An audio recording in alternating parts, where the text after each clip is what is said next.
You are an affront to the gods.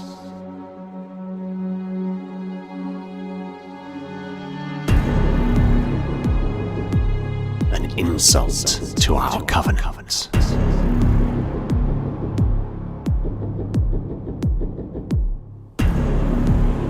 Your claimed heritage is naught but a lie.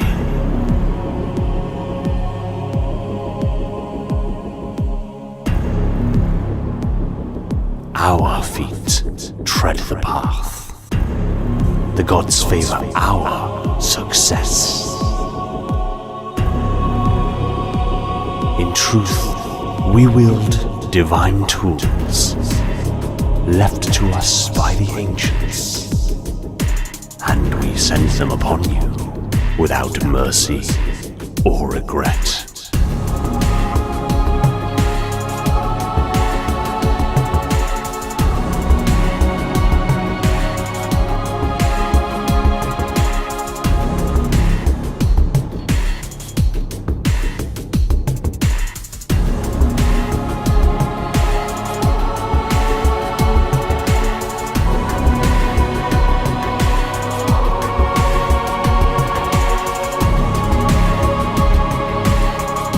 All that you know, all that you are, will be cleansed with the purest of flames.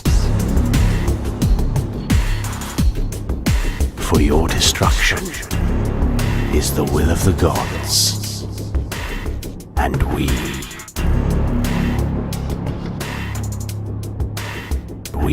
are their instrument.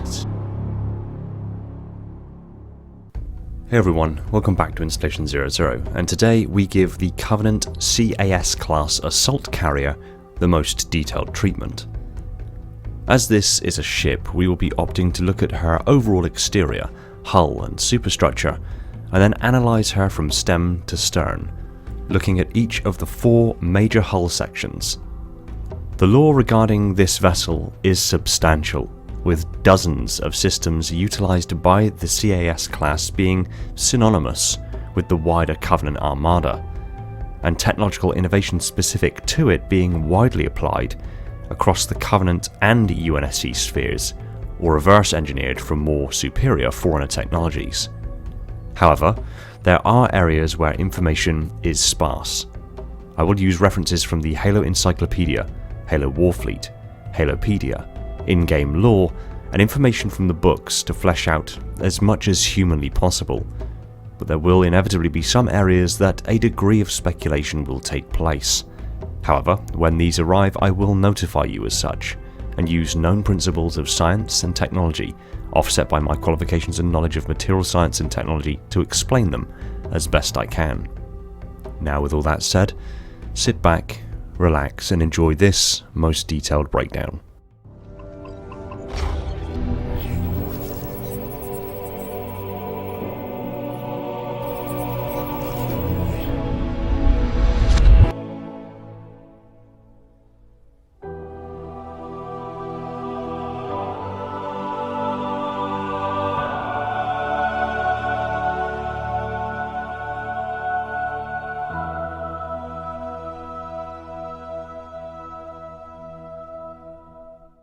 Linked together in a hierarchy of mutual dependence, Covenant carriers were vital in that they held the bulk of a fleet's food supply, housed the clerical authorities responsible for religious ceremony, and contained the small assembly forges necessary for routine repairs.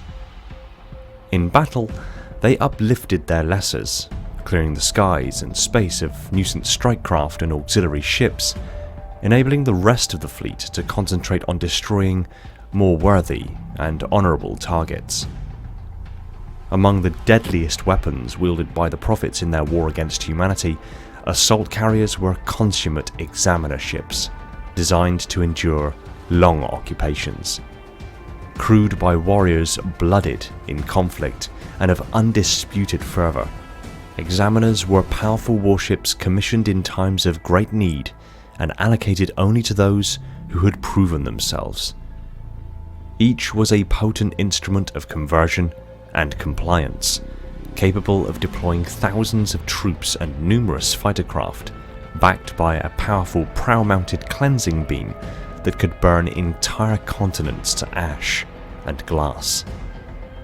Assault carriers were utilised with great frequency during the Covenant's War of Annihilation, dominating the skies of worlds which would smoulder long after they had departed. Measuring a colossal 5,347 metres or 17,540 feet in length, 2,118 metres or 6,950 feet in width, and 746 metres or 2,450 feet in height, with a mass of 2.7 billion tonnes. The CAS-class assault carriers were some of the largest warships in employment with the Covenant Navy. As with all Covenant ships, the CAS-class assault carrier makes extensive use of energy shield systems. While the ship doesn't appear to have any immediately visible shield emitters, it could be that the lights along the hull surface may be some of them, with others integrated directly into the nanocomposite armoured hull of the ship itself. I say this because there is a notable texture to the hull of the ship. A small cellular hexagonal pattern features extensively across the hull, and it just so happens that the shielding, when excited, appears to show a similar repeating hexagonal pattern. This leads me to the conclusion that at the boundaries of the hexagonal pattern on the hull are quantum scale shield emitters that effectively project a good distance above the hull. The shielding emitters create an electromagnetic field of oscillating polarity in this geometric pattern, with close enough field density to avoid collapse, but not too close, which may result in a short circuit. These now enlarged hexagonal electromagnetic elements then contain the shield's primary medium, which is still assumed to be a highly charged plasma medium, and is then injected or projected into the space between the fields and becomes the hexagonal shield elements, which are then all aligned and create the body of the energy shield. When not excited by an external energy source, the shielding is invisible to the eye. When the shields begin to take damage, they flare. The colour of the shield flare indicate the energy level of the shielding. The shielding of Covenant ships tends to be blue, and the blue appearance of the energy shield indicates that the energy shielding system operates at a high frequency, meaning they also proportionally require more energy to operate. Due to the relationship between energy and shield strength, this makes the shielding of the CAS class extremely powerful. In my video about how powerful mechs are, we came to the conclusion that a supermech can destroy 2 capital ships and severely injure a third, and we calculated that a supermech is rated at about 51 gigatons, and while the CAS class is a capital ship, so are CCS class battle cruisers, a much smaller vessel indeed. We estimate in order to destroy a CCS it would take about 21 gigatons. However, we're not talking about destroying the ship, we're looking into shield strength. It's widely accepted that the major advantage of most Covenant ships is the energy shield. Even if 2/3 of the total energy required to kill a CCS was taken up dropping the shields, that would give the shields an estimated energy fail capacity of 14 gigatons. That's the equivalent of 1 million Hiroshima bombs. It seems only logical that the CAS class assault carrier shields are at least as resilient as the CCS, if not considerably more so, as the assault carriers are frequently referenced as having the strongest energy shields in the Covenant fleet. Even the Solemn Penance, the Prophet of Regrets carrier, apparently took 2 direct supermech rounds to the nose of the ship, but showed no discernible damage. However, this could be 2 glancing blows, being majoritively deflected by the energy shields and thus not a direct hit, transferring the entirety of the kinetic energy of the round to the ship. And ultimately this also falls once again into the inconsistencies of yield and damage when referencing supermech, so take that with a pinch of salt. Link to the aforementioned video is in the video description. It is also noteworthy that in order for the ship to fire its weapons, the shielding nearby the respective weapon has to be dropped, creating a temporary but accessible hole in the shields and thus a possible weakness to be exploited. If a supermech is controlled by an AI and is timed correctly for this weakness, theoretically a supermech round could be threaded through this small hole in the shields and gut the ship without losing any of its kinetic energy to shield penetration. Some of the first structures to actually be built of the CAS class assault carriers are that of the very skeleton of the ship itself. This superstructural frame stretches across the entire ship. Extrusion-esque stress profile dual spines run the length of the ship from its bow to midship, cross-braced by dozens of ribs that interconnect the two spines like rungs of a ladder and stretch out to either side, wrapping around the ship's profile. These massive superstructural support columns are made of an extraordinarily resilient diamondoid and metal matrix composite. To break this down, metal matrix composites are a composite material with fibres or particles dispersed in a metallic matrix and are made by dispersing a reinforced material into the matrix. The matrix is the monolithic material otherwise known as a single crystal material, whereby the crystal lattice of the entire sample is continuous and unbroken to the edges of the sample with no grain boundaries. The absence of defects associated with the grain boundaries can give the monocrystal unique properties, particularly mechanical, optical and electrical, which can also be anisotropic, meaning having different properties in different orientations of the material, rather than the alternative being isotropic. But this is dependent on the type of crystallographic structure. Ascertaining the primary metal matrix that is used is relatively straightforward once specific law references are taken into account.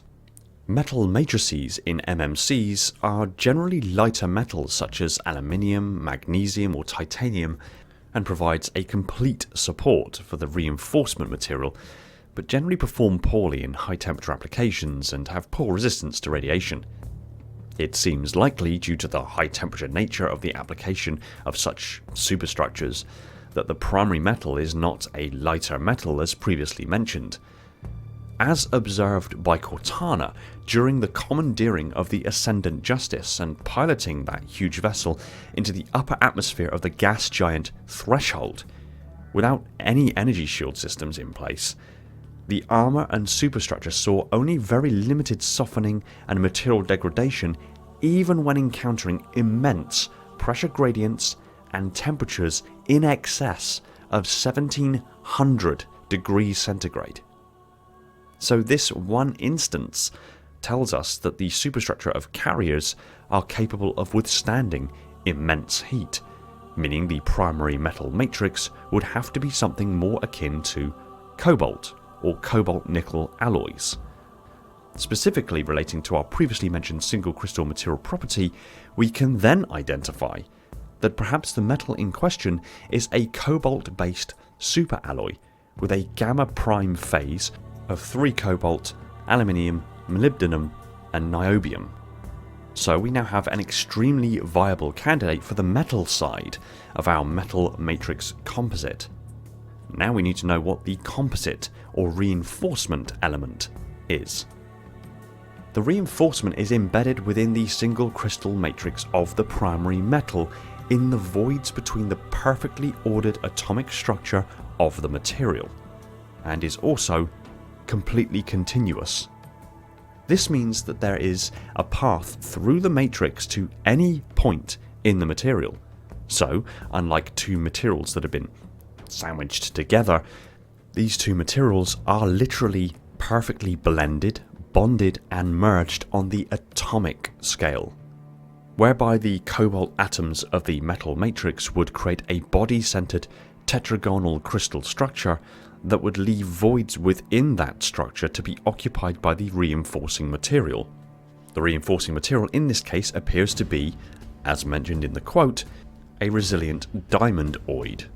Diamondoid, meaning diamond-like, are an atomic scale cage of carbon atoms in a molecule known as an adamantane, also known as a nanodiamond or condensed adamantanes.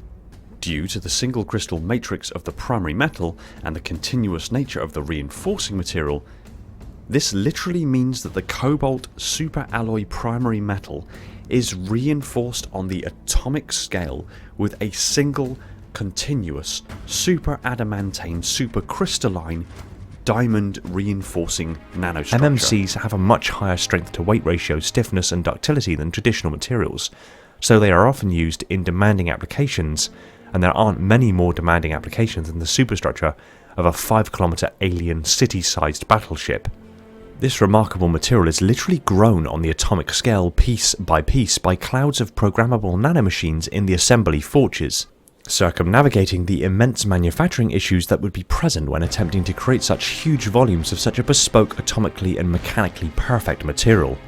This core frame then provides the template upon which the ship's armour plating and hull can be laid. I expand on this somewhat in the archive video covering diamondoid MMCs in Covenant ship superstructure, so if you'd like to know more, follow the link in the description.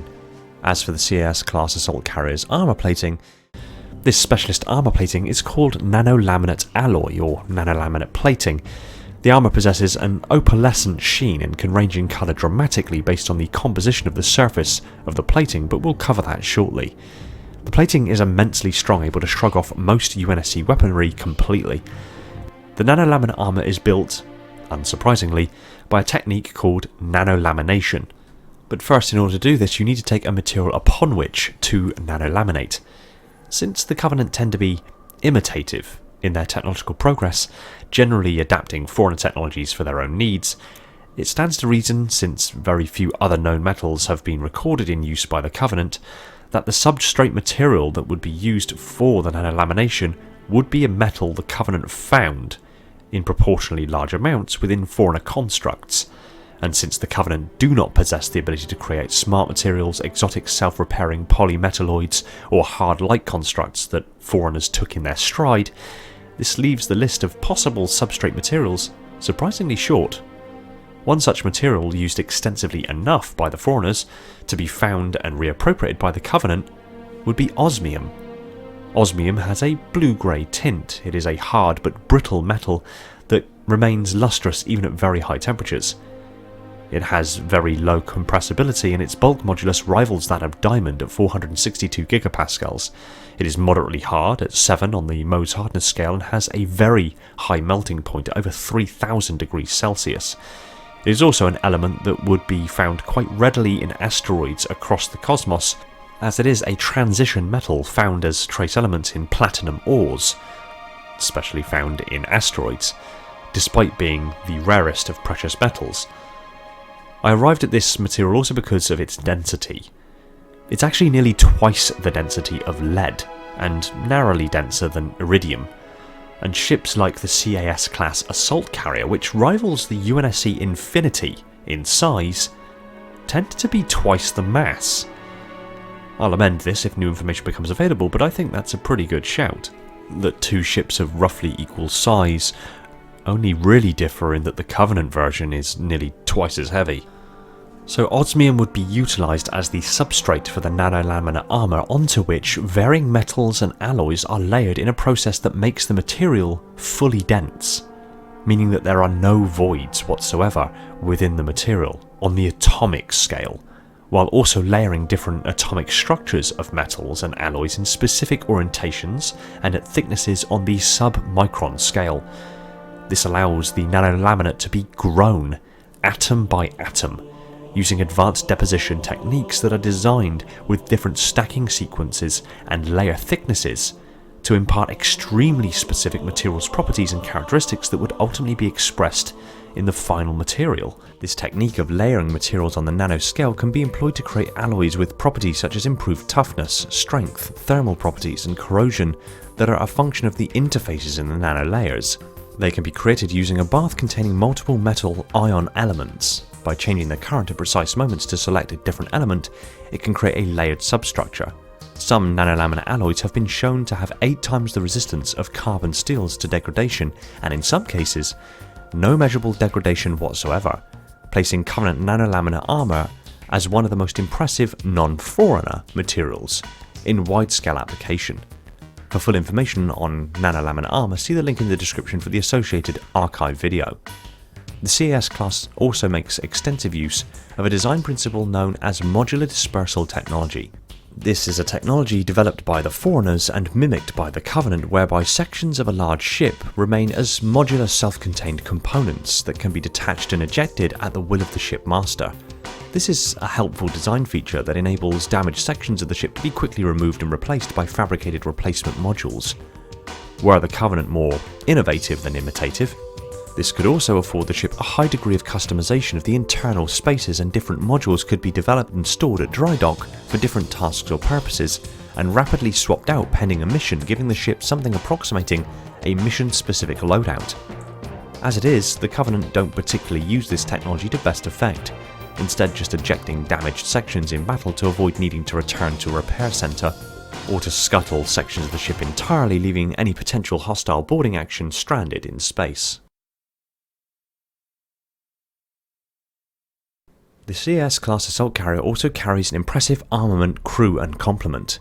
It holds one Infernus pattern super heavy excavation beam in the prow, 2 Erpion pattern super heavy plasma lances, one mounted dorsally and the other mounted ventrally on the midship. These energy projectors are an ultra heavy anti-ship weapon. Plasma lances fire tightly focused streams of plasma at their enemies, dealing a great deal of kinetic and thermal damage. At close range, plasma lances are capable of cutting unshielded warships in half. Assault carriers also carry 8 Luxor pattern heavy plasma beam emitters mounted on key points across the ship, including one on the nose. They also carry 24 Mictix pattern heavy plasma torpedo silos. Upon contact, a plasma torpedo causes severe damage to the target, boiling armor or overloading shields. The weapon can be used in conjunction with pulse laser turrets and energy projectors to destroy entire UNSC fleets. She also carries 700 Feral pattern pulse lasers and multiple plasma cannons peppered across the hull's entire surface as point defense weapons that are hidden within enclosed turrets that open and allow the weapon to extend and target nearby attack craft. The ship also carries 200 superior officers, 10 Huragok engineers, and 40,000 warriors. Alongside this, the ship is also capable of carrying 700 Ghosts, 600 Banshee flyers, 250 elite insertion pods, 196 Wraith mortar tanks, 192 Banshee fighter strike craft, 64 Seraph strike craft, 44 Spirit or Phantom dropships, 44 Shadow transports, 20 Tick boarding craft, and 3 Scarab platforms, giving the CAS one of the most impressive complements in the entire Covenant fleet. The CAS-class assault carrier has been divided up into 4 major sections: the bow, the upper midship, the lower midship, and the stern, which we will now analyse in order from stem to stern. Nearly the entirety of the bulbous bow of the CS-class assault carrier is dominated by the systems necessary to operate her primary weapon. The bow contains a massive and dedicated pinch fusion reactor, which only serves the glassing beam during operation, but can be utilised by the ship during normal operations if the situation calls for it. The CS-class assault carrier's primary weapon can be found in the prow. This primary weapon is the Infernus pattern super heavy excavation beam. These extraordinarily devastating excavation beams are a combination of massive plasma generators and focusing arrays that can channel the entire plasma output of a pinch fusion reactor into a single spire of ravenous fire. The beams can be used to delicately extract foreign artifacts hidden beneath a world's surface, or to bombard an entire world with plasma until all that remains is a sea of glass. These immensely powerful weapon systems make use of gravitic impellers and gravitic lensing focal arrays to shape and form the abundant plasma energy from the ship's pinch fusion reactors into a coherent beam that can be projected from the ship. The gravitic focal arrays use a phenomena already well established of the properties of extreme gravity. Specially tuned gravitic generators create fields of high power gravity that bend and focus matter and energy into a smaller, more concentrated region. Similar to how optical lenses can focus light to a point hot enough to burn objects, the gravity fields physically bend and focus the raw plasma energy directed from the pinch fusion reactor to a much smaller area, thus increasing the proportional density and thermal energy of the beam to orders of magnitude above the energy and temperature within the reactor. This is then passed through the muzzle of the beam, where they are further manipulated by gravitic impellers. The gravitic impellers are rotating fan-like structures that contain high-order gravitic generators that create vortices of gravity that spin the plasma energy into a stable column. With the activation of powerful energy projectors, this vortex of plasma energy is accelerated out of the muzzle of the weapon and lances towards the desired location.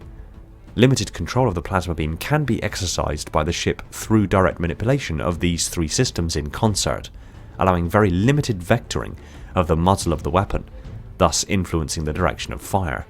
However, the vast majority of the control of this beam is performed by simply activating the weapon and then flying the ship in the desired direction. Since the glassing beam has its own dedicated pinch fusion reactor, the ship can still move and perform its functions while this weapon is fully active, allowing the ship to burn worlds as a pastime. The destruction of a location using superheated plasma and powerful energy projectors is known as glassing. The heat from the bombardment is so great that nearly all objects at the impact point melt away and the underlying soil is vitrified, creating vast swathes of Le Chatelierite, often referred to by humans as glasslands. At the centre of a given blast or blast trail, absolutely nothing survives. Everything is reduced to a smoking, lifeless wound on the planet's surface up to 100 meters deep. Further from the centre of impact, destruction is caused by radiant heat and concussive shockwaves. Despite what appeared to be merciless violence to humanity, the glassing of entire continents and the boiling off of oceans was as much a statement of religious conviction as of military expedience. The cleansing of the world was seen as a justified expression of righteous zeal, in addition to it utterly decimating enemy morale. The upper midship contains many of the essential systems, essential facilities, and habitation rooms for the swathes of warriors on board. One of the most poignant areas is the command and control centre, the bridge. The carrier's bridge is located in an armoured command pod buried deep in the ship. In this location, the bridge is as far from harm as it is possible to be, so a view outside of the ship is granted via screen displays positioned throughout the bridge and holographic displays positioned in the ceiling and on the raised holotable. The bridge has 3 discernible levels: an upper raised platform level where the commander would sit, and a level directly below this where more terminals and holographic systems and control interfaces can be found, with a mezzanine-like level linking the upper and lower levels, and encircling both on all sides except the 4, where the display screens are positioned. There are holographic terminal stations positioned around the room, all of which are visible and accessible from the command station in the centre of the room. The commander sits directly in front of the primary displays on a floating gravity throne that can be moved about the bridge, and there is only one access door in and out at the back of the room, which can only be unlocked from within the bridge during operation. Covenant pinch fusion reactors use a technique which replicates the conditions inside the core of a star, using deuterium and tritium as the fuel source, which are isotopes of hydrogen with a nucleus that contains a proton-neutron pair and a proton-neutron-neutron trio, respectively, where a normal commonplace hydrogen atom known as protium has no neutron at all.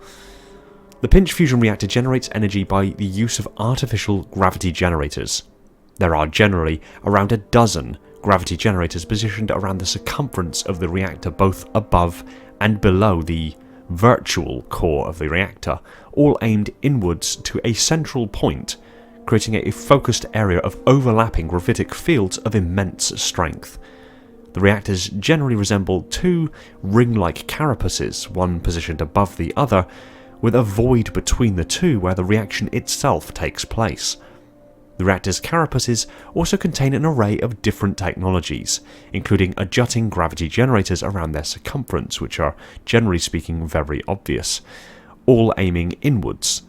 Several concentric annular magnetic field emitters positioned in a circular arrangement within the carapace, which generate both high-speed shear flow magnetic containment fields and a magnetically induced current. The carapaces also house outer containment fields provided by extremely powerful energy shield emitters. The entire assembly is generally made of Covenant Nanolaminate to aid in shielding the devices contained within the reactor from the intense heat and radiation. The gravity generators and magnetic containment field emitters create highly focused and powerful gravity and electromagnetic fields which, as a causative effect, give a close approximation to the forces at work within the core of a main sequence star. Stars are majoritively made up of hydrogen gas that has been heated into a plasma by the sustained nuclear fusion reaction taking place at their core, where immense pressures and temperatures facilitate the nuclear reaction. The pressures of our atmosphere here on Earth is approximately 1 bar or 1 standard atmosphere, about 14.5 pounds per square inch. At the core of a main sequence star, the pressure is about 265 billion bar, and the temperatures reach about 15 million Kelvin, or basically 15 million degrees Celsius or 27 million degrees Fahrenheit. In this environment, hydrogen atoms fuse to form helium, otherwise known as the proton-proton chain reaction. The net result is the fusion of 4 protons into 1 alpha particle, with the release of 2 positrons and 2 neutrinos, which changes 2 of the protons into neutrons and energy. With pinch fusion reactors, the use of gravity generators that generate intense fields of gravity focus and lens the steady stream of deuterium and tritium into a focused core. Here, the matter encounters intense pressures on the order of hundreds of billions of bar, and temperatures in the realms of 15 million Kelvin, and initiate fusion, changing the matter's phase from a gas into a plasma. To increase plasma density and thus also increase efficiency of reaction and confinement of the reaction, the plasma is compressed and thereby heated further by pinched magnetic fields in a technique known as zeta pinch, or Z-pinch for short. The Z-pinch is an application of the Lorentz force in which a current-carrying conductor in a magnetic field experiences a force. One example of the Lorentz force is that if 2 parallel wires, for example, are carrying current in the same direction, the wires will actually be pulled towards each other. In a Z-pinch reactor, the wires are replaced by a plasma, which can be thought of as many current-carrying wires. When a current is run through the plasma, the particles in the plasma are pulled towards each other by the Lorentz force. Thus, the plasma contracts, proportionally increasing the pressures and thus continuing the reaction in ideal conditions. As the plasma is electrically conductive, a magnetic field nearby will induce a current in it. This provides a way to run the current into the plasma without actually physically contacting the plasma, which is important as plasma can rapidly erode mechanical electrodes. This double action of powerful gravity generators and a Z-pinch of the plasma medium increase the overall efficiency of the fusion reaction, ensuring the stream of deuterium and tritium being fed into the reaction chamber immediately add to the overall core density, fusing them together into a helium-4 nucleus and a free neutron almost instantly, generating huge amounts of energy. Some of the magnetic field generators make a high-speed annular flowing sheath that surround a plasma filament and separate the plasma into an inner and outer core, while the others induce a current within the cores, causing them to be drawn together and contract, increasing the pressures and temperatures involved in the reaction. The energy that is released is then used as the primary source of energetic excitation to energize the plasma medium that all Covenant technology appears to use as the basis of their energy source. The plasma within the reaction area is kept compressed by high-strength magnetic fields, ensuring the reaction can be sustained continuously. If the energy shields or containment fields being generated by the carapaces or the carapaces themselves are damaged or destroyed, the immense pressures, heat, and energy in the reaction are suddenly and explosively released from their high-pressure environment, causing a near-instant evacuation of the plasma medium, resulting in a cataclysmic explosion that detonates with the power of a small supernova.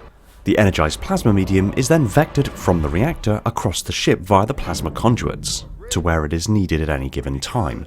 These conduits thereby allow the flow of free electrons held within the plasma medium to power the various devices and functions of the ship. For full information on pinch fusion, see the link in the description for the associated archive video.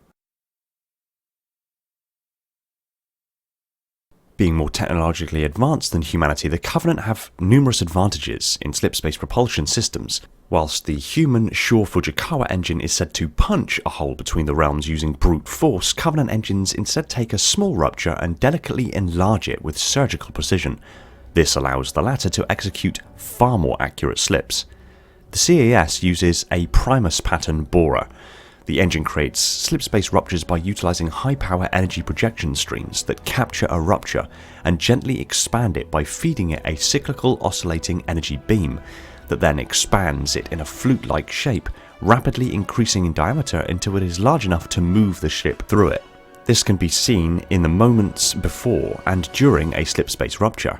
The area ahead of the ship's nose ripples as a rupture is caught and fed immense levels of energy via the near microscopic energy tendril, and once it hits a critical mass, the engine expands the rotating, fluted energy field as seen by the rapidly rotating Cherenkov radiation that is emitted at the rupture's border.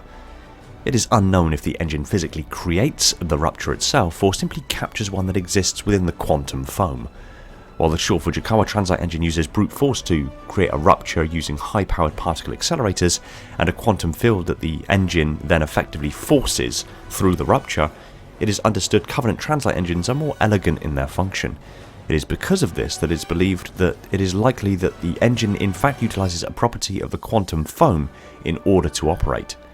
Virtual black holes are black holes that exist temporarily as a result of quantum fluctuations of spacetime.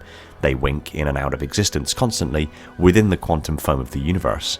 It seems likely the engine simply captures one of these virtual black holes and feeds it enough energy to enlarge it into the macro scale, and then proceeds to enlarge it still further to move the ship through it.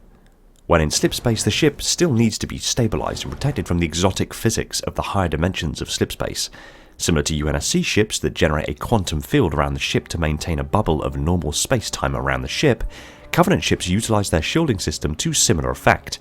The energy shielding is augmented with a quantum field generator whereby an oscillating, opposing harmonic frequency is generated to match and oppose the quantum fluctuations of slipspace, thereby stabilizing the ship's transition. Covenant slipspace drives are often referred to as jump drives. In addition to their more powerful thruster engines, it has been theorized by the UNSC that Covenant drives generate several micro jumps within a single slipspace transition to measure the dilation involved in a jump, allowing them to reach their destinations faster. Covenant drives are generally more flexible and powerful than those of humans. Before the end of the war, they had been seen at least 3 times executing in-atmosphere slipspace transitions, although the first time the drive in question was controlled by the human AI Cortana. In addition, Covenant drives can execute successful slips even if underpowered. For full information on the nature of slipspace, Slipspace Engines, and if slipspace is possible, see the links in the description for the related archive videos. The lower midship is the central body of the CAS class assault carrier. Its wide and flat fan-like profile holds dozens of compartmented sections that can be ejected or scuttled should the need arise. The most dominating feature of the lower midship is the primary hangar bay. The primary hangar bay of the CAS is a voluminous void within the forward section of the lower midship. This immense space measures 500 meters in length, over 300 meters in width and 180 meters in height, making it more than large enough to hold a UNSC frigate and still have huge amounts of additional space. The primary hangar bay is used for the storage of fighters, dropships, boarding craft and even small capital ships, and is sealed to the vacuum of space by a massive energy barrier that holds in the internal atmosphere but allows objects to pass in and out of the hangar bay without the need to clear and seal the bay and then vent the atmosphere. Many secondary habitation areas are also contained within the lower midship, as well as the ship's engineering area, its small-scale assembly forges for repairs and refits of smaller vehicles and weapons, and 2 secondary pinch fusion reactors that provide backup auxiliary power for many of the subsystems of the ship. Many of the barracks and quarters of the warriors and officers on board can be found in the lower midship, keeping them in proportionally close proximity to the primary hangar bay so they can be quickly dispatched into the field of battle.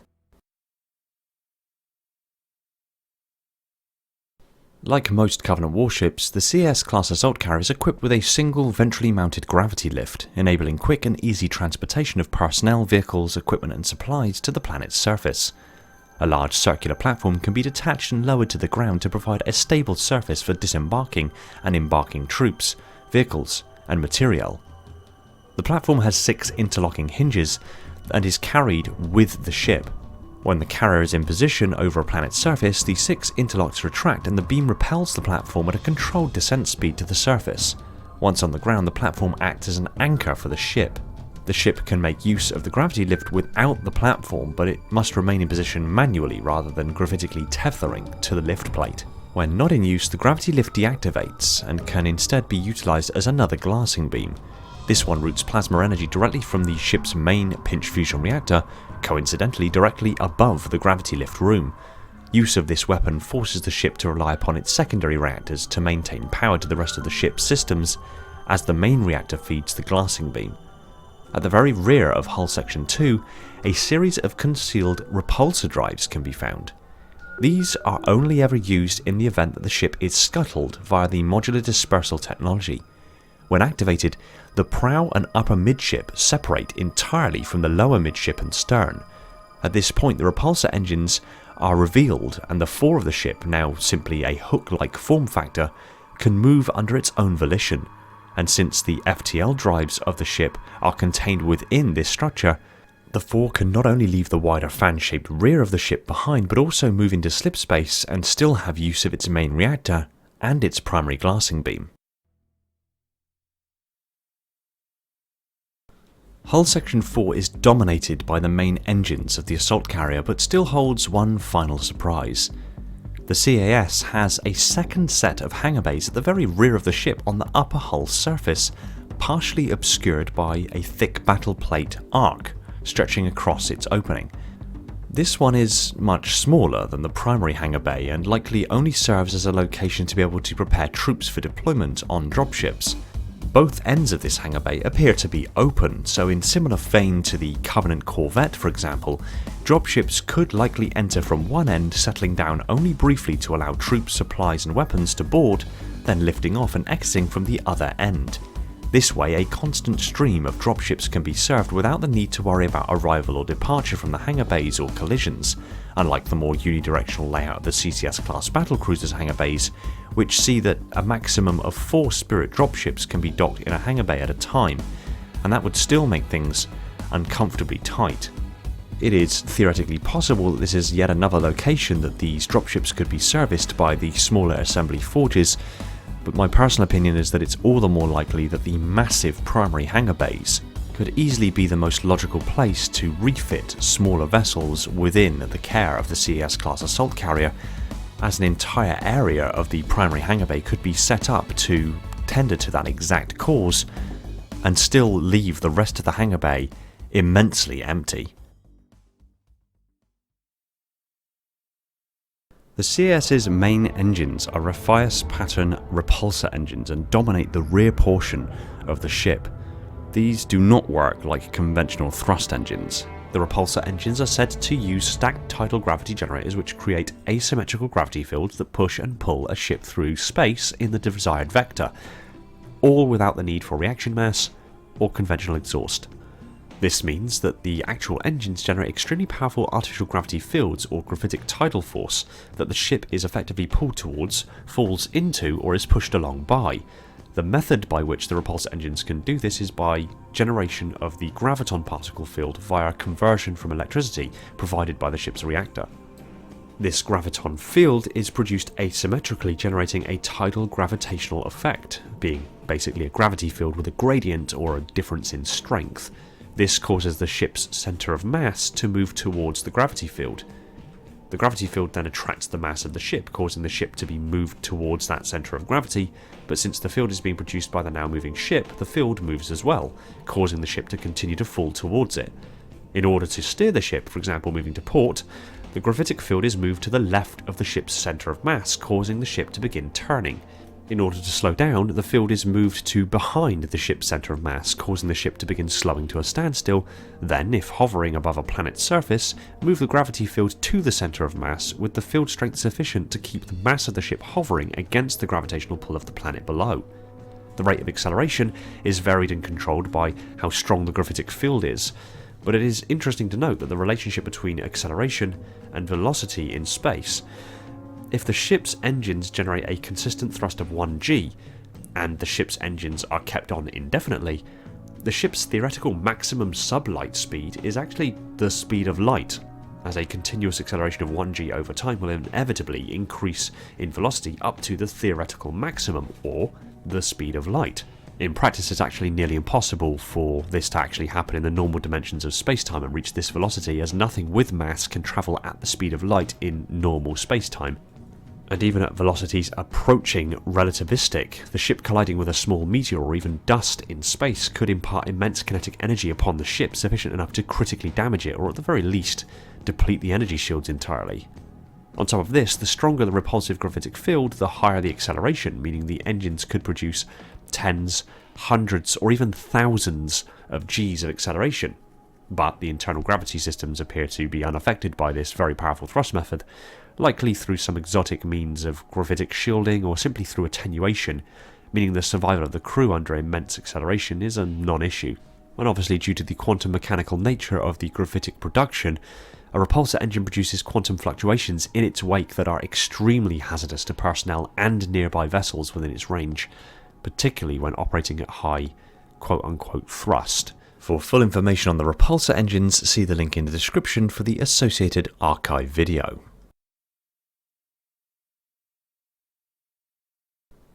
The CAS-class assault carrier is one of the most powerful ships in the Covenant fleet. The sheer presence on the field of battle and the size and scale of her complement make her tantamount to a mobile battle station in and of itself. Considering that at the peak of the Covenant Empire it is expected that hundreds of these immensely powerful ships existed, it is no wonder that the Covenant were able to glass human colony after human colony and push back humanity's sprawling 800-world empire to a handful of untouched worlds over the course of a 30-year war. The sheer firepower and devastation that these ships possess is legitimately scary, and one can only imagine what terror was struck into the hearts of the people of the worlds razed to the ground by the Covenant when this ship's massive, predatory form loomed over their greatest cities, making the humans who occupied it feel small in absolutely every way that it could, only to be obliterated by a beam of plasma as hot as the core of a star and render these once great cities, and all the lives that once dwelled within, as glass.